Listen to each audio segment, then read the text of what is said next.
بسم الله الرحمن الرحيم نحمده ونصلي على رسوله الكريم صلى الله عليه وسلم أما بعد. وقال النبي صلى الله عليه وسلم من أحب لله وأبغض لله وأعطى لله ومنع لله فقد استكمل الإيمان أو كما قال عليه الصلاة والسلام. Parmi les sagesses du jeûne de Saum al-Siyam, c'est ce qu'on appelle al-ikhlas, la sincérité. Dans l'ordre de jeûner, lorsque Allah subhanahu wa ta'ala nous a prescrit le jeûne, il y a un entraînement, et cet entraînement est d'apprendre à faire chaque action pour Allah subhanahu wa ta'ala. Parce que lorsque la personne accomplit la salat, celui qui accomplit la salat, donc c'est une action qui est visible, donc ceux qui sont autour de moi, ceux qui sont à côté de moi, ils sont au courant que je suis en train d'accomplir la salat. Quelqu'un, par exemple, il va donner maintenant de l'argent à des pauvres. Donc même si ceux qui sont autour de lui ne sont pas au courant, mais la personne qui est dans le besoin, la personne qui est dans les nécessiteux, eux-mêmes ils sont au courant que cette personne est venue me voir et il m'a remis de la nourriture, il m'a remis une enveloppe. Celui qui va accomplir le hajj, il va accomplir la umrah. Donc les gens ils sont au courant. Il doit remettre des documents, son passeport, il fait le voyage, la famille est au courant. Celui qui est parti apprendre le din, apprendre la religion, il a quitté sa famille, il a quitté son pays, et il est parti. Donc également, on est au courant. Il y a une action dans le din où personne n'est au courant, à moins que j'informe la personne. C'est ce que c'est le jeûne. Le jeûne, en dehors de ce mois de Ramadan, par exemple le lundi, le jeudi, qui peut savoir que je suis en train de jeûner? C'est pour cela que le jeûne, Allah subhanahu wa ta'ala a pris la responsabilité de récompenser le jeûneur. Et personne ne connaît la récompense du jeûne. Personne ne connaît qu'est-ce que Allah subhanahu wa ta'ala a réservé pour le jeûneur. Même les malaïkas, même les anges, kiraman katibin, ceux qui enregistrent, ceux qui écrivent les bonnes actions, les mauvaises actions de chaque esclave d'Allah, de chaque serviteur, eux-mêmes ne sont pas au courant. Eux-mêmes ne sont pas au courant de la récompense qu'Allah subhanahu wa ta'ala a réservée pour le croyant, pour le jeûneur. Et donc cette idée, ce sujet, cet aspect de sincérité est très important. Celui qui n'est pas sincère, celui qui ne fait pas les actions pour Allah subhanahu wa ta'ala, cette personne ne profitera pas des bienfaits de ses bonnes actions.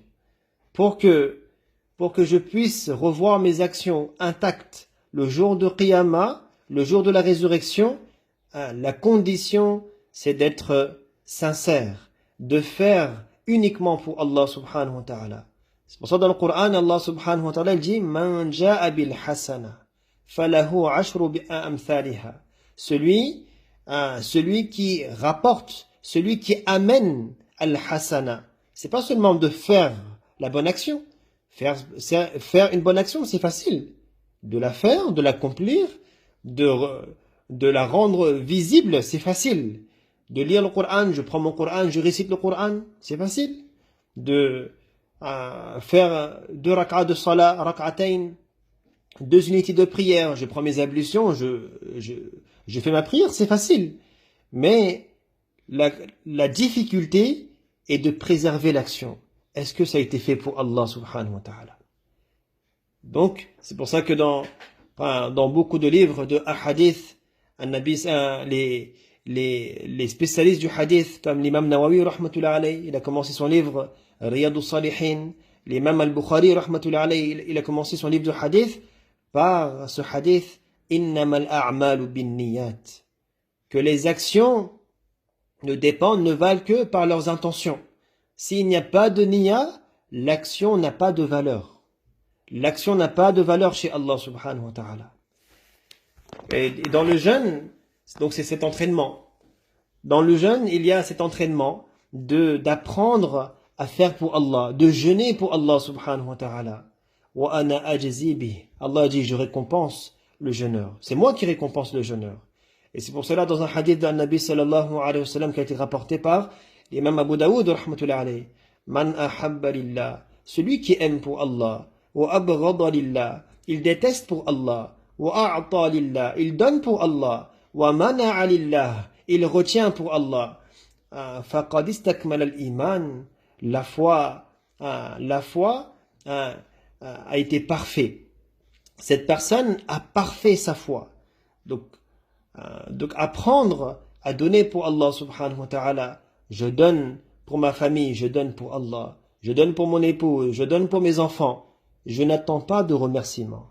Et le signe pour savoir si ça a été donné pour Allah, c'est que si la personne me remercie, ou que la personne me critique, ou que la personne ne me remercie pas du tout, il n'y a pas un signe de remerciement, ça me fait ni chaud ni froid. Je ne suis pas touché. Parce qu'en réalité, ce n'était pas pour toi, c'était pour le Très-Haut. C'était pour lui. Parce que lui, il me voit. Al-Basir, hu Allah. Il me voit, Allah. Allah, il a vu mon geste. Allah, il a vu mon effort. C'était pour lui. Apprendre à donner pour Allah, subhanahu wa ta'ala. Lorsque je donne pour mes amis, je donne pour Allah, subhanahu wa ta'ala. J'attends seulement le contentement d'Allah, la satisfaction d'Allah, subhanahu wa ta'ala, l'agrément d'Allah, subhanahu wa ta'ala. Ibtira'a wajhillah. J'attends seulement son agrément. Donc on doit faire très très attention. Si par exemple notre épouse, elle critique, elle dit que mais toi tu n'as jamais rien fait pour moi, je ne suis pas touché. Mais si pendant toute ma vie j'ai fait pour elle et aujourd'hui je reçois cette critique, là ça va faire très mal.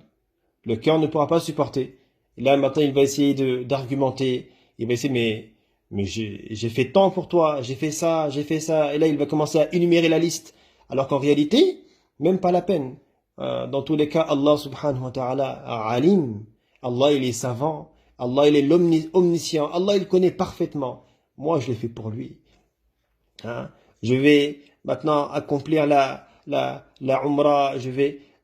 Tout c'est pour Allah subhanahu wa ta'ala. Par exemple, il y a des problèmes en agence, il y a des problèmes de passeport. Je ne me mets pas en colère. Pourquoi? Parce que cet argent, je l'ai donné pour Allah subhanahu wa ta'ala. Il y a eu un problème dans tous les cas. J'accepte la décision d'Allah subhanahu wa ta'ala. Je fais mes courses, je sors, je fais pour Allah subhanahu wa ta'ala. Je remplis ma responsabilité. Donc ça c'est man a'ta lillah wa mana'a lillah. Je retiens pour Allah subhanahu wa ta'ala. Je refuse de donner. Pourquoi je refuse de donner? Mon enfant, il vient, il me demande, papa, je veux 10 euros. Et le père, il sait très bien que qu'est-ce que l'enfant, il va acheter avec ces 10 euros. Et c'est quelque chose de pas correct, par exemple. Le père, il refuse. Pourquoi? Parce que derrière cela, il n'y a pas le contentement d'Allah subhanahu wa ta'ala. Également, aimer pour Allah subhanahu wa ta'ala. Regardez l'histoire de Wahshi radiyallahu anhu. Il a assassiné l'oncle de Nabi sallallahu alayhi wa sallam, Sayyid al-Shuhada, Hamza radiyallahu anhu. Malgré cela, Nabi sallallahu alayhi wa sallam a accepté l'islam.